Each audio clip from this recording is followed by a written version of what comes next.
ഇപ്പൊ അവൻ 2 വാക്കെന്ന് പറഞ്ഞു. ഞാൻ 1.5 മണിക്കൂറിനുള്ള പ്രിപ്പറേഷൻ കൊണ്ടാവും എങ്ങനെ റെഡിയാണല്ലോ 1.5 മണിക്കൂർ. 84-ലെ സഹപാഠി സുഹൃത്തുക്കളെ, എപ്പോഴും ഞാൻ ഒരു ചോദ്യം എന്നോട് തന്നെ ചോദിക്കാറുണ്ട്.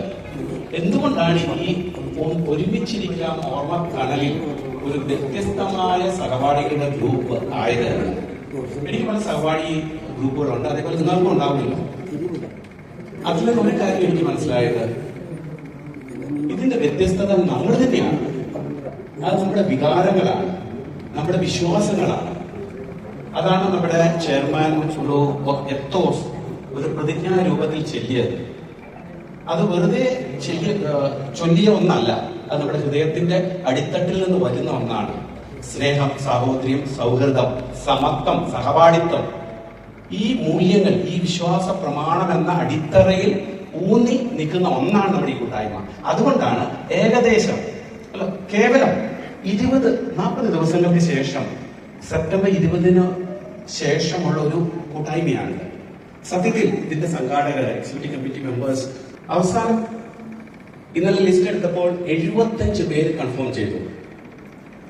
അതുമാത്രമല്ല, കൺഫേം ചെയ്തവരും പലരും പറഞ്ഞു ഞങ്ങൾക്ക് വരണമെന്ന ആഗ്രഹമുണ്ട്, പക്ഷെ ഇന്ന കാരണങ്ങളാൽ വരാൻ സാധിക്കുകയില്ല. ഇതല്ലേ എന്താണ് നമ്മളോട് സൂചിപ്പിക്കുന്നത്? ഈ കൂട്ടായ്മയിൽ നിന്ന് എന്തോ ഒന്ന് നമുക്ക് ലഭിക്കുന്നുണ്ട്, എന്തോ ഒന്ന് നമ്മളെ ആകർഷിക്കുന്നുണ്ട്, എന്തോ ഒന്ന് നമ്മളെ കൊളുത്തി പിടിക്കുന്നുണ്ട്. ആ എന്തോ ഒന്നാണ് നമ്മുടെ ഈ കൂട്ടായ്മയുടെ ഒരു വ്യത്യസ്തത. ഒരു കുമ്പസാരം എനിക്ക് നടത്തണമെങ്കിൽ ഞാൻ ഇങ്ങനെ പറയും, 10ാം ക്ലാസ്സിൽ 84-ൽ ഞാൻ പഠിച്ചുകൊണ്ടിരുന്ന കാലത്ത് ഇത്രയും ഒരു ആത്മീയ വൈകാരിക ബന്ധം എന്റെ സഹപാഠികളുമായിട്ട് എനിക്കില്ലായിരുന്നു എന്നത് ഒരു വസ്തുതയാണ്. പക്ഷെ ഇന്ന് എനിക്കറിയില്ല, ഇപ്പൊ നമ്മുടെ ജോർജ് പറഞ്ഞതുപോലെ പ്രായം കൊണ്ടാണോ നമ്മുടെ ജീവിതത്തിന്റെ സായാഹ്നത്തിലേക്ക് അടുക്കുമ്പോൾ നമ്മളിൽ ഇല്ലാത്ത പല സ്വഭാവ ഗുണങ്ങൾ വരികയും വേണ്ടാത്ത ചില സ്വഭാവ ഗുണങ്ങൾ നമ്മളിൽ പ്രത്യക്ഷമാകുകയും ചെയ്യുന്ന ഒരു സ്വാഭാവികമായ ഒരു പ്രതിഭാസമാണെന്ന് ഇരിക്കെ ഒരു കാര്യം എനിക്ക് ഉറപ്പാണ്, ഈ ഒരു ഗ്രൂപ്പ് വളരെ നല്ലൊരു ഗ്രൂപ്പാണ്, വളരെ വ്യത്യസ്തമായ ഒരു ഗ്രൂപ്പാണ്. ഇത് ഇതുപോലെ തന്നെ സ്നേഹത്തിലും ഐക്യത്തിലും അഖണ്ഡതയിലും സ്ഥിരതയിലും മുന്നോട്ട് പോകണമെങ്കിൽ നമ്മുടെ പ്രതിജ്ഞയിൽ പറഞ്ഞ ആ മൂല്യങ്ങൾ നമ്മൾ മുറുകെ പിടിക്കണം, നമ്മുടെ ഹൃദയത്തോട് ചേർത്ത് പിടിക്കണം. നമ്മളെല്ലാവരും സമരാണ്.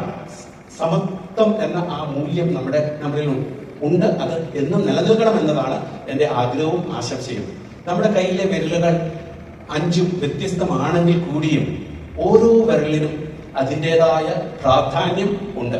ഒരു വിരൽ നഷ്ടപ്പെട്ട് കഴിയുമ്പോഴാണ് അതിന്റെ മൂല്യം നമുക്ക് മനസ്സിലാക്കുകയുള്ളൂ. അതുപോലെ തന്നെയാണ് ഈ ഗ്രൂപ്പ്. അന്ന് 20-ാം തീയതിയിലെ ചെറിയ സംഭാഷണത്തിൽ ഞാൻ ഒരു കാര്യം പറഞ്ഞു. ഈ നമ്മളെല്ലാവരും കർഷകരാണ്, നമ്മൾ കണ്ടിട്ടുണ്ട് പഴുത്ത് നിൽക്കുന്ന ചെമ്പഴുക്ക അടയ്ക്കാക്കൊല. ആദ്യം ഒരെണ്ണം വീഴും, അതിന് പുറകെ 2ാമത് വീഴും, പിന്നെ 3ാമത് വീഴും, അങ്ങനെ പിടിപിടിപിടുന്ന് വീണ് അവസാനം ആ കൊല മാത്രം നിൽക്കും. മരണം എന്ന യാഥാർത്ഥ്യം നമ്മളെ എല്ലാവരെയും ഫേസ് ചെയ്ത ഒരു ദിവസം ഉണ്ടാകും. അതിൽ നിന്ന് രക്ഷപ്പെടാൻ ആർക്കും സാധിക്കുകയില്ല. ശിഷ്ടകാലം 65-നും 60-നും ഇടയ്ക്കുള്ള പ്രായത്തിൽ കഴിയുന്ന നമുക്ക് അന്ന് 84-ലേക്ക് നമുക്ക് തിരിച്ചു പോകുവാനും ആ സൗഹൃദം കാണാൻ, എന്താടാ അവരെ എന്തൊട്ട് വിശേഷം എന്ന് ചോദിക്കാൻ പറ്റുമെങ്കിൽ അതിൽ നിന്ന് കിട്ടുന്ന ആ ഫീലിംഗ്, ആ സുഖം, ആ സഹോദരത്വം, അത് പറഞ്ഞിരിക്കാൻ വരാത്ത ഒന്നാണ്. അത് എണ്ണപ്പെട്ട ചുരുക്കം ചിലർക്ക് ലഭിക്കുന്ന ഒന്നാണ്. നമ്മുടെ ഈ ഗ്രൂപ്പ് ഒരാൾ നയിക്കുന്നതല്ല, നമ്മളാൽ തെരഞ്ഞെടുക്കപ്പെട്ട ഭാരവാഹികളാണ്. 100% ജനാധിപത്യപരമായ രീതിയിൽ നമ്മൾ തിരഞ്ഞെടുക്കുന്നതാണ്. ഇന്ന് ഞാൻ നാളെ നീ എന്ന് പറഞ്ഞതുപോലെ ഇന്ന് നമ്മുടെ ഭാരവാഹികൾ അവിടെ ഇരിക്കുന്നു. നാളെ നമ്മൾ ഓരോരുത്തരും ആ വലിയ ദൗത്യം ഏറ്റെടുത്തുകൊണ്ട് അവരുടെ സ്ഥാനത്ത് നിന്നുകൊണ്ട് നമ്മുടെ കർത്തവ്യങ്ങൾ നിറവേറ്റണം. അതിന് നമ്മൾ തയ്യാറായിരിക്കണം. നമുക്ക് വിമർശനങ്ങളാകാം, വിമർശനങ്ങൾ നമ്മളെ വളർത്തുന്നതായിരിക്കണം, നമ്മളെ തകർക്കുന്നതായിരിക്കരുത്. കാരണം നമ്മളെല്ലാവരും ഒരു കുടുംബത്തിലെ അംഗങ്ങളാണ്. നമ്മളിൽ സ്നേഹമില്ലെങ്കിൽ, സാഹോദര്യമില്ലെങ്കിൽ, സമത്വമില്ലെങ്കിൽ ഇതുകൊണ്ടൊന്നും ഒരു അർത്ഥവുമില്ല. വെറുതെ ചുമ്മാ ഒരു ഷോ. പിന്നെ നമ്മുടെ സുഹൃത്തുക്കളായ ബെർലിൻ, ജോർജ്, ക്ലാര വരുന്നു എന്നറിഞ്ഞപ്പോൾ എല്ലാവരും വരുവാൻ കാണിച്ച ആ തീഷ്ണത, അത് പറഞ്ഞറിയിക്കാൻ കഴിയാത്ത ഒരു വികാരത്തിൽ നിന്നുള്ളതാണ്. നമുക്ക് വീണ്ടും വീണ്ടും കാണണമെന്നും കണ്ടുമുട്ടണമെന്നും ഇതേപോലെ പ്രോഗ്രാമുകളിൽ അറ്റൻഡ് ചെയ്യണമെന്ന ആ ആഗ്രഹം നമ്മളിൽ ഓരോരുത്തരിലുണ്ട്. ഞങ്ങൾ 188 പേര് ഗ്രൂപ്പുകളായി തിരിച്ച് കോർഡിനേറ്റേഴ്സ് ഓരോരുത്തരെയും വിളിച്ചു. അവരെല്ലാവരും പറയുന്നത് ചിലരെ നിങ്ങൾക്ക് കോൺടാക്ട് ചെയ്യാൻ സാധിച്ചില്ല, ചിലപ്പം ഫോൺ മാറിയിട്ടുണ്ടാകും, അല്ലെങ്കിൽ നെറ്റ്വർക്കിന്റെ പ്രശ്നം കാണും. അതുകൊണ്ടാണ് പൊതുഗ്രൂപ്പിൽ ആ റണ്ണിംഗ് ലിസ്റ്റ് പോസ്റ്റ് ചെയ്തത്. പലരും പറഞ്ഞു എന്റെ പേരിലല്ലോ, എന്റെ ലിസ്റ്റിലല്ലോ എന്ന്. ദയവ് നിങ്ങൾ തെറ്റിദ്ധരിക്കരുത്. നിങ്ങൾ ലിസ്റ്റിലില്ലെങ്കിൽ ഞങ്ങളുടെ ഓരോരുത്തരെയും ഹൃദയങ്ങളിൽ നിങ്ങൾ നിറഞ്ഞു നിൽപ്പുണ്ട്. ഒരു വ്യക്തി പോലും ഒഴിവാകാതെ അത് ജീവിതകാലത്തും ഈ മരണശേഷവും നമ്മൾ ഓരോരുത്തരും നമ്മുടെ ഹൃദയങ്ങളിൽ കാണും എന്ന് ഞാൻ ഉറപ്പിച്ചു പറയുന്നു. അതാണ് നമ്മുടെ വ്യത്യസ്തത, അതാണ് നമ്മുടെ ഐക്യം, അതാണ് മറ്റുള്ള സഹപാഠികളുടെ ഗ്രൂപ്പിൽ നിന്നും നമ്മുടെ ഗ്രൂപ്പിനെ വ്യത്യസ്തമായി നിലനിർത്തുന്നത്. അത് നമ്മൾ മനസ്സിലാക്കണം. പിന്നെ ഈ ഓരോ പോയിന്റ് കൂടെ പറഞ്ഞ് ഞാൻ നിർത്തുക. അന്നേരത്തിന് എന്റെ 1.5 മണിക്കൂർ തരിക.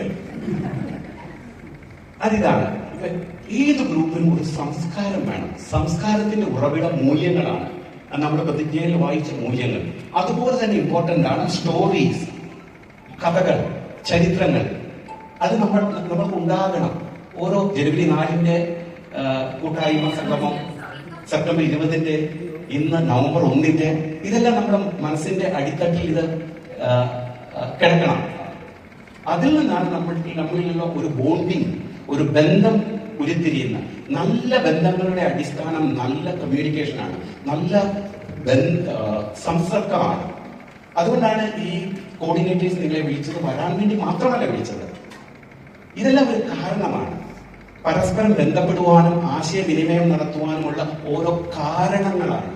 ഈ കാരണങ്ങൾ ഒരു കമ്പല്ലിംഗ് റീസണാണ്. ഇതില്ലെങ്കിൽ പിന്നെ എന്നാ വെറുതെ നമുക്ക് വിളിച്ച് പറയത്തില്ലല്ലോ. എന്നാ ഇന്നെന്നാ പശുവിന്റെ കറവ് പറ്റിയോ, അല്ലെങ്കിൽ എന്നാ മഴയുണ്ടോ, റബ്ബർ പറ്റിയോ.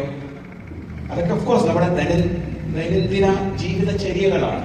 പക്ഷെ എപ്പോഴും നമ്മൾ കണ്ടെത്തണം റീസൺസ് ടു കോൾ, കാരണങ്ങൾ. മറ്റുള്ളവരുമായിട്ട് സമ്പർക്കം പുലർത്തുവാനുള്ള കാരണങ്ങൾ നമ്മൾ കണ്ടെത്തണം.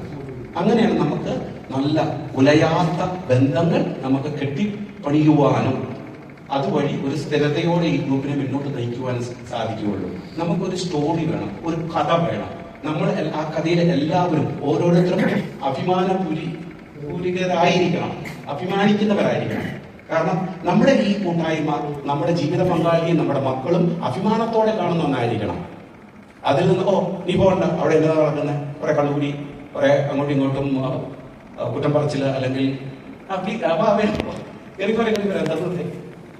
അതല്ല, അതിനുമപ്പുറം ഉള്ള എന്തോ ഒന്നാണെന്ന് നമ്മുടെ ജീവിത പങ്കാളികൾ ഇതിൽ നിന്ന് മനസ്സിലാക്കണം. നമ്മുടെ ജീവിത പങ്കാളിയും നമ്മുടെ മക്കളും ഇതിൽ നിന്ന് അഭിമാനം കൊള്ളുന്ന ഒന്നായി തീരണം എന്നാണ് എന്റെ ആഗ്രഹം. നമ്മുടെ എല്ലാവരെയും ആഗ്രഹം അത് തന്നെയാണ് എന്ന് പറഞ്ഞുകൊണ്ട് 1.5 മണിക്കൂർ ഞാൻ പൂർത്തിയാക്കി എന്റെ മൈക്ക് സദയം രവി ചട്ടക്കരയ്ക്ക് കൈമാറുന്നു.